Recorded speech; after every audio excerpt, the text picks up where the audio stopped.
Seja bem-vindo aos Açores em Destaque desta semana, um programa de muita cultura, muito entretenimento, muita gastronomia e que lhe permite acompanhar a atualidade nos Açores. Esta semana nós estamos no concelho da Ribeira Grande. A semana passada, como já viram, estivemos no concelho de Ponta Delgada, em São Vicente Ferreira, como vemos no pano de fundo, e esta semana vamos até o concelho de Vila Franca do Campo, onde fomos visitar a Rota da Olaria, que inaugurou na passada semana. Na Rota da Olaria, a olaria é conhecida por ser uma antiga tradição do concelho e vamos até lá. Este roteiro representa a história desta comunidade. Era uma comunidade de oleiros que se centrou aqui na Vila Nova, na Junta de Freguesia de São Pedro. Esta atividade económica envolvia não só os oleiros, mas como também os carreteiros, que faziam a venda da louça por toda a ilha, os borriqueiros, que normalmente traziam a lenha para alimentar os fornos para o cozimento da louça, e também ainda tinha ligações com as transportadoras que traziam o barro da ilha de Santa Maria e os extratores marienses. Portanto, era uma atividade económica com muito peso para o concelho. E consegue-me então, doutora Telma, explicar um pouco sucintamente o roteiro então das olarias? Muito bem. Nós temos 4 espaços, cada um deles tem as suas particularidades. O roteiro inicia-se na loja e recepção, onde as pessoas podem adquirir peças, souvenirs, peças artesanais realizadas aqui na vila, e também podem ver a olaria de Mestre João da Rita, que ainda vai fazendo algumas peças tradicionais. Não com o barro da Ilha de Santa Maria, mas com o barro que nos chega hoje facilmente através das superfícies comerciais. Posteriormente vem para este espaço que nós nos encontramos, que é um forno que está desativado. Era um forno coletivo que era alugado aos oleiros e pertencia a Manuel Jacinto de Carvalho. Portanto, este forno tem uma estrutura típica, tem 2 câmaras de combustão e para a louça ficar pronta, ele tinha normalmente que estar recorrentemente a ser alimentado a lenha durante 4 dias e 4 noites. Portanto, era um trabalho desgastante, os oleiros ajudavam-se, nunca havia um oleiro sozinho quando estava a fazer o cozimento da louça, era sempre necessário um trabalho de equipa. Eles normalmente dormiam aqui neste espaço para poderem observar se não havia mudanças bruscas de temperatura, para que nada acontecesse à louça e ela saísse cozida e perfeita. A seguir temos a olaria do José Batata. Este mestre é sui generis dentro de todos os oleiros vilafranquenses que nós conhecemos, uma vez que ele extrapolava a técnica artesanal, ele já empregava alguma criatividade, portanto, à partida ele já se distancia daquele artesanato e das peças somente utilitárias, mas passa também por uma veia criativa que já por si só reflete um pensamento um pouco artístico. Nesse sentido, nós pensamos que este espaço, que foi o último que ele elaborou, devia de lhe prestar uma homenagem, porque a vida de oleiro não era uma vida fácil, como já referi, e realmente ele conseguiu, através da sua arte, tocar as pessoas, não só através da sua arte e da sua obra, mas também da sua personalidade. Não há ninguém aqui que não conhecesse ou que não se recorde do mestre José Batata, das suas conversas, das suas teorias. Ele era de facto uma pessoa importante para o nosso concelho. Portanto, quando vocês se dirigem lá, além de terem todo um ambiente rústico, característico de uma olaria, vão poder ver também algumas das suas peças originais e um vídeo de uma entrevista que foi feita ao artista Tomás Borba Vieira, uma vez que ele foi seu contemporâneo, privou com ele, ajudou-nos a fazer esta homenagem. Portanto, nesta entrevista ele vai refletir sobre o que era privar com esta personalidade e este oleiro. Posteriormente, e para finalizar, temos mais uma olaria. Portanto, o roteiro é composto por 3 olarias e um forno. A última olaria, de seu nome Olaria Mestre António Batata, como o próprio nome indica, era do irmão de José Batata. Era muito comum os oleiros serem familiares, uma vez que esta tradição e este conhecimento era partilhado de geração em geração. Esta olaria é também a nossa olaria museu, é a mais antiga, é a maior e foi remodelada no sentido de ficar o mais aproximado das suas características originais, como depois vão ter a oportunidade de ver. Este espaço sempre funcionou como uma extensão ao Museu Municipal da Vila, onde estão as peças em exposição, e normalmente nós realizamos aí as atividades práticas, workshops, formações, que têm a ver, obviamente, com esta temática e esta tradição da louça da Vila e da olaria vilafranquense. A ideia surgiu pela própria Junta de Freguesia, que apresentou este projeto à Câmara, e obviamente a Câmara ajudou em tudo que era necessário. Houve depois uma candidatura a fundos comunitários, ao qual foram receptivos, e daí, depois, com a ajuda do museu, fez-se então o discurso expositivo e os conteúdos. Portanto, foi um trabalho de equipa, e nós temos a sorte destes espaços, 2 deles serem da Junta, outros 2 serem da Câmara, portanto foi mais fácil gerir estes bens e fazer esta reabilitação, uma vez que já não dependem de privados. E só para finalizar, doutora Thelma, acha que então, portanto, este roteiro irá, portanto, imortalizar este património aqui no Concelho de Vila Franca do Campo? É muito bonita essa palavra, imortalizar, sim. Vai salvaguardar, vai conservar esta memória coletiva, porque era comum quem vinha à vila ver a louça nas ruas a secar, ver os carreteiros de porta em porta, nos próprios mercados do Senhor Santo Cristo, do Senhor da Pedra, havia as loucinhas da vila. É uma característica tão especial e que diz muito a estas pessoas, faz parte da identidade coletiva, da memória destas pessoas. E eu penso que com estes 4 núcleos e com este roteiro, sem dúvida que será uma mais-valia de futuro para todas as gerações vindouras conhecerem esta história. Nós por cá continuamos nas piscinas municipais da Ribeira Grande e já de seguida vamos até ao concelho de Ponta da Algada, onde podemos falar com Hugo Raposo, ele que produz a guitarra clássica e portuguesa e que nos falou um pouco mais sobre o fabrico e o modo de fazer este artesanato. Até já! Sou construtor já há 18 anos. Comecei isso bem, com 12, 13 anos. Pronto, a partir daí aprendi com meu pai também é construtor.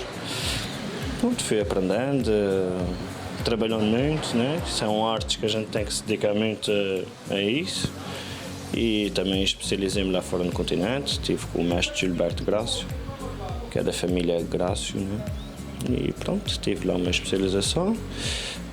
E depois vim para cá trabalhar, né? Isso é uma vida que tem que se trabalhar. E que tipo então de violas e guitarras é que constrói? De quase todo o tipo. Guitarras portuguesas, violas da terra, viola clássica, flamenca, bandolins também. Já tem uma certa gama, né? E como é que você arranja os materiais? Há algumas violas que, portanto, precisem de alguma madeira mais específica para ser trabalhada? Sim, todos os materiais que eu tenho são adquiridos, vêm de fora, né? Vêm de certas zonas da Europa. Pronto, é tudo através de materiais de fora que vêm. E conseguiria-me, portanto, explicar um pouco, passo a passo, o processo então de fabrico de uma das violas, talvez alguma que esteja agora de momento a trabalhar? Passo a passo, isso é uma coisa que tem que dizer muito resumida, senão a gente nunca mais saia daqui. O passo a passo começa-se a construir a parte do tampo, que é a primeira parte do instrumento. Depois preparar madeira para ilhargas, ou a madeira para fundo, depois tem as sanefas, tem travessas, depois preparar a madeira para o braço, escala, pala, tem muitos detalhes, né? Isso para estar explicando muito resumido, tem muitos detalhes e as suas especificações, né? E há algum tipo de viola que lhe dê mais prazer em fazer? Todas elas dão, né? Não tenho uma preferência, né? Claro que aquela que a gente geralmente quando tem mais trabalho, né? Principalmente tem mais trabalho em guitarras portuguesas e violões, viola da terra também, né? Mas dedico mais à guitarra portuguesa. Claro que todas elas dão prazer, né? O principal é ver o cliente e a pessoa feliz com aquilo que te queria.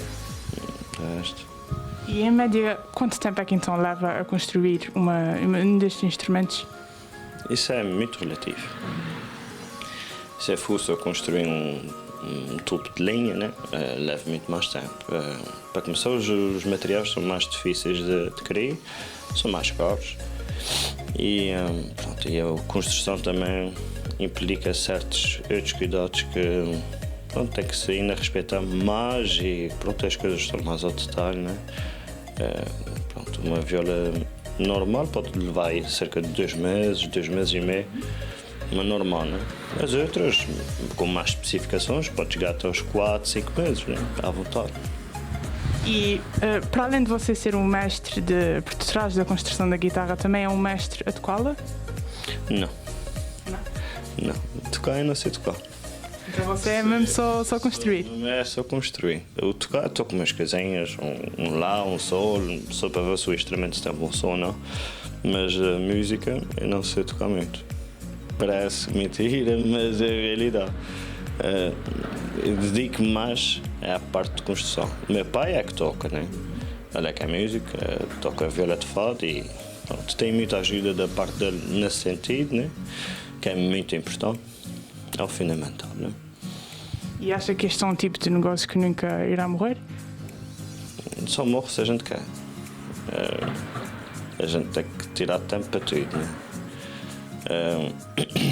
Mas derivado daí à situação que hoje em dia a gente se encontra, né? Isso, qualquer negócio não está fácil, né? A gente tem que ter força de vontade e continuar e cabeça erguida, mesmo que muita coisa que a gente esteja mal, mas pronto, há de ficar melhor um dia, né? E já de seguida, não perca a seguir ao nosso pequeno intervalo a receita dos biscoitos de massa sovada e ainda a visita à fábrica da Iossur. Até já! Seja bem-vindo à segunda parte do Açores em Destaque. Nós continuamos no concelho da Ribeira Grande e temos agora por trás de nós o Pico da Barrosa, onde fica situada a afamada Lagoa do Fogo. Não perca já a seguir a peça sobre os biscoitos de massa sovada da Dona Lúcia, uma receita que de certo não lhe deixará indiferente e ficará, de certo, tenho a certeza, que ficará com muita vontade para experimentar estes biscoitos. Fique desse lado. Até já! Dona Lúcia, mais uma vez no Faial da Terra, na cozinha da avó e desta vez para os biscoitos de massa sovada. É uma tradição aqui do Faial da Terra, quando era das festas do Espírito Santo, os mordomos, que eram as pessoas que tinham que preparar a mesa para vender o produto para o aumento financeiro do Espírito Santo. E as pessoas incluíam o biscoito de massa e vendiam muito. Até que hoje, presentemente, a cozinha da avó, sempre que há os impérios do Espírito Santo, elas vêm cá porque compram tudo fora. E elas vêm cá me encomendar os biscoitos de massa, ou vêm cá encomendar os biscoitos de massa. Isso é a mesma massa da massa. Só que em vez de nós fazermos um bolinho ou fazermos a massa, optamos e fazemos uma argola pequenina, é um biscoito de massa. Portanto, é tendido de outra maneira, é feita uma bolinha pequenina e depois... Nós fazemos um furinho ao meio e esticamos o máximo que a gente pode esticar para fazer o tamanho. Depois, o processo, ou seja, é tudo igual até fazer isto? E depois o processo é igual ao da massa, só quando a gente termina de tender a massa, deixamos sempre um bocadinho consoante a quantidade de biscoitos que precisamos fazer. Tendemos o biscoito, a levada também aqui. E quando acabamos de cozer a massa, cozemos o biscoito, em que ele é tudo pincelado com o ovo, igual à massa, e depois vai para o forno. E depois temos o nosso biscoito de massa. biscoito da massa. Dona Lúcia, muito obrigada pela sua presença neste programa mais uma vez, sempre com receitas e com tradições que nos inspiram e que nos lembram os nossos antepassados, que nos lembram, dá aquele gostinho de crescer água na boca, como se costuma dizer. Obrigada aí, boa tarde.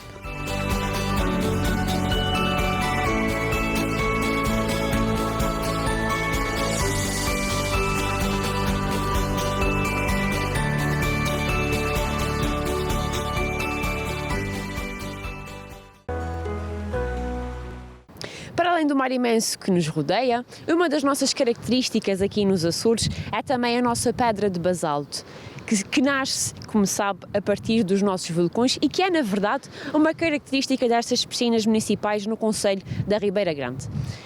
Já de seguida iremos para a visita à fábrica da Iossur, uma fábrica com mais de 40 anos de história e que produz iogurtes a partir de leite 100% açoriano. Nós estivemos à conversa com o Hugo Garcês, neto do fundador da Iossur, e ainda estivemos à conversa com o diretor de produção. Fique desse lado.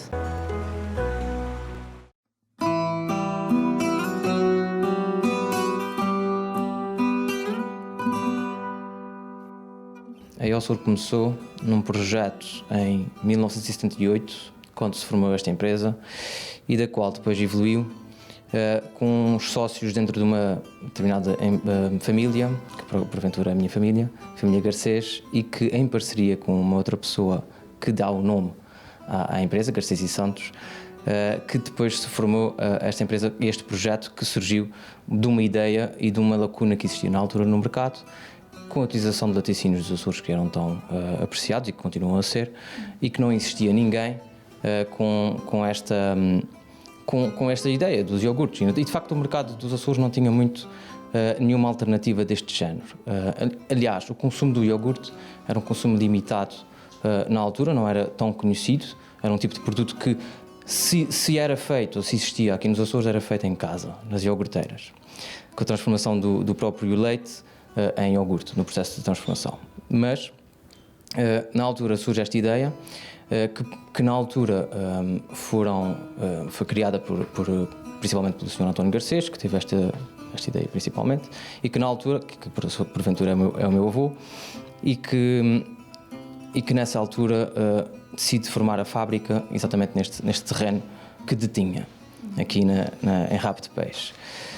Com o passar dos anos, de facto, a marca foi evoluindo e tornou-se, obviamente, era a única fábrica de iogurtes nos Açores, e tornou-se o principal distribuidor e produtor de iogurtes na ilha e também no arquipélago.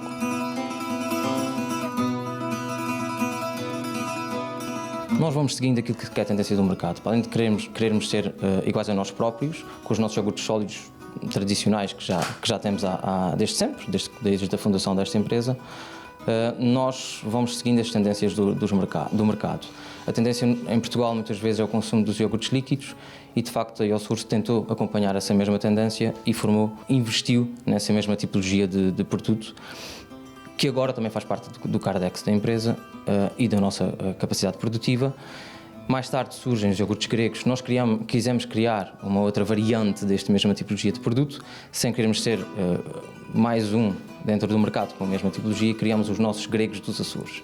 E essa mesma marca, ou submarca da Iossur, foi aquilo que nós quisemos marcar pela diferença de uma tipologia de produto, que para nós é uma tipologia que não é exatamente o iogurte grego, mas que vai buscar um pouco dessa tipologia de produto, mas é o nosso próprio iogurte grego, ou o nosso próprio tipo iogurte inteiro, iogurte com a totalidade da gordura, e que para nós é um dos nossos ex-libris, sem dúvida nenhuma.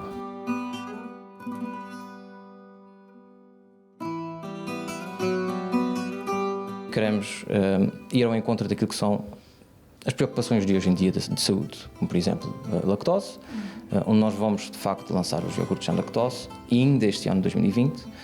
É já uma ideia e que tem sido maturada e investigada ao longo dos anos, e que neste momento temos vindo a incidir mais sobre este fator, e vamos de facto lançar, é uma certeza, já temos a imagem criada, os sabores já estão decididos, a receita está formalizada, portanto nós sabemos para onde é que queremos ir e vamos fazer exatamente um iogurte sem lactose e vamos, dentro daquilo que é a preocupação da saúde, portanto vamos acrescentar, para além de ser sem lactose, vamos também fazê-lo sem gordura e sem açúcares adicionados.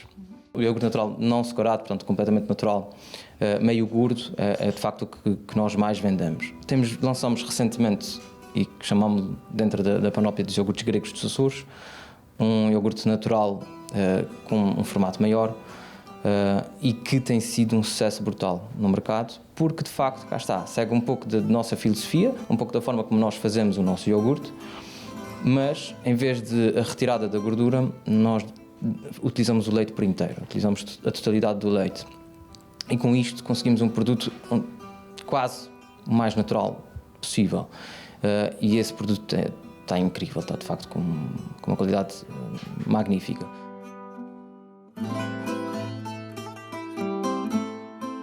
Nós fizemos, isto foi uma ideia de tentarmos dinamizar um pouco a nossa panóplia de sabores com a utilização de produtos dos Açores. E como nós sempre utilizamos os nossos iogurtes gregos, frutas açorianas, e que sempre foi a nossa preocupação a utilização de ingredientes açorianos acima de tudo, nós quisemos, quase que nesta edição limitada, não os chamamos exatamente assim, mas colocamos no mercado estes 3 produtos diferentes e que quisemos divergir um pouco daquilo que era o básico. Por um lado, por um refresh de sabores, porque as pessoas obviamente que gostam do nosso produto, de facto, podiam estar já demasiado habituadas a um determinado sabor e quisemos dar-lhes algo novo.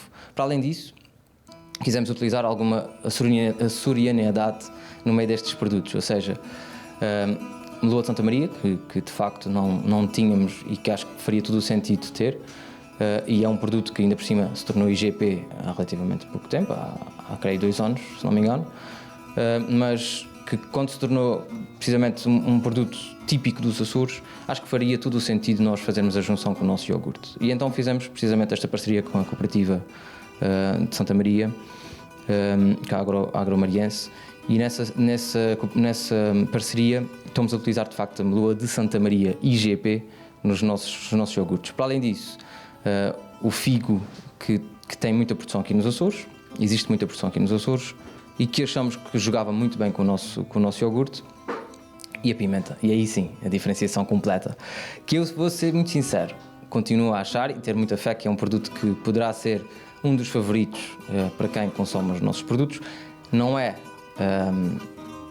de gosto unânime, portanto toda a gente não vai gostar deste produto e temos visto exatamente isso. As pessoas têm alguma resistência a provar, em primeiro lugar, e em segundo lugar, para além da resistência, têm, de facto, por vezes não gostam, porque de facto não gostam de pimenta, provavelmente será por aí. No entanto, quem ou que gosta de pimenta ou que de facto está aberto a sabores novos, é um sabor completamente diferenciado. E até recentemente tivemos alguns elogios e um artigo que saiu que explica muito bem aquilo que é a surpresa no sabor ao experimentar este produto completamente diferente. Eu, sinceramente, pessoalmente, achei incrível como conjugou e sinceramente também estava com esta mesma desconfiança inicial. Quando fizemos provas com todos aqui e com algumas pessoas externas, que este tipo de trabalho que fazemos de escolha de sabores, tentamos sempre aglomerar mais em termos internos e depois as pessoas externas que nos sejam algo próximas. Por vezes fazemos algumas provas com clientes, mas a verdade é que a surpresa no sabor, na conjugação dos 2 sabores foi quase unânime. Há pessoas que obviamente não foi o seu favorito, mas a maioria das pessoas de facto foi o favorito dos 3 novos que iam sair. Nós fazemos iogurtes de um modo tradicional, como se calhar se faziam em casa, apesar de com o auxílio de máquinas. A nossa receita mantém-se quase inalterada ao longo de quase 4 décadas de existência da empresa. Então é um modo muito tradicional, portanto utilizamos só produtos daqui dos Açores, só leite dos Açores na produção do iogurte. Sempre tivemos como política da empresa usar os produtos regionais. Primeiro procuramos nos Açores e então só depois é que partimos para fora da região. Portanto, nós utilizamos o leite é 100% dos Açores, O açúcar também é daqui de São Miguel. A fruta também, nós agora temos iogurtes gregos e nesses iogurtes gregos utilizamos fruta e a fruta é toda de São Miguel.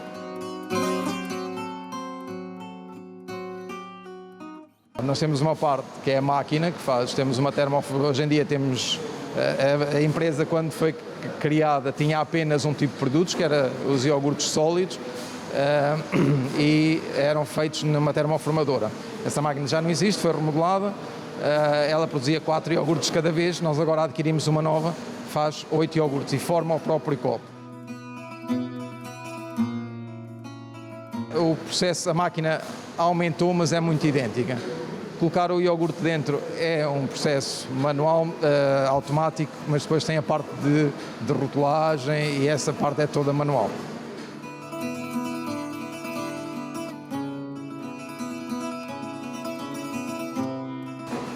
Nós vimos que o mercado estava a começar a procurar gelatinas prontas a comer, porque existiram sempre as gelatinas dos pacotes que nós utilizávamos em casa e que fazíamos.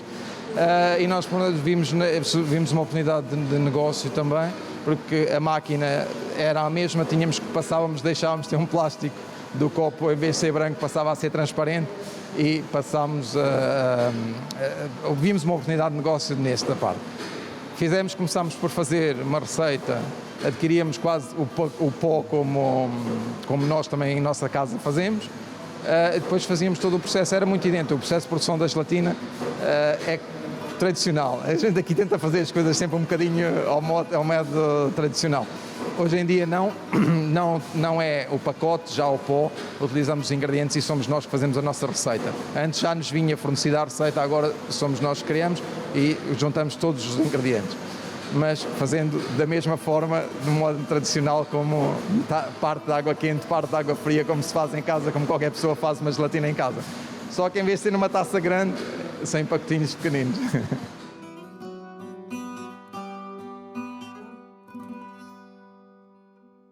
As máquinas, nós temos 3 tipos de máquinas, temos uma que faz os iogurtes sólidos e as gelatinas, essa máquina tem uma capacidade de à volta de 8.000 copos por hora. Temos também a máquina dos gregos, que tem uma quantidade mais baixa, também tem a adição de fruta, do iogurte, e então trabalha a velocidades mais lentas, portanto faz à volta de 2.000 por hora, e depois temos os líquidos, que enche as garrafas, a trabalhar à volta de 4.000 garrafas por hora. Pronto. As quantidades que a gente produzimos em função do mercado, por exemplo, produzimos 2, 3 cubas de sólidos, estamos a falar de quase 16, 18 mil iogurtes. No caso dos gregos um pouquinho menos e nos líquidos também. Também um bocadinho em função das máquinas que não têm tanta produção. Mas produzimos em função do mercado e ainda temos margem para crescer.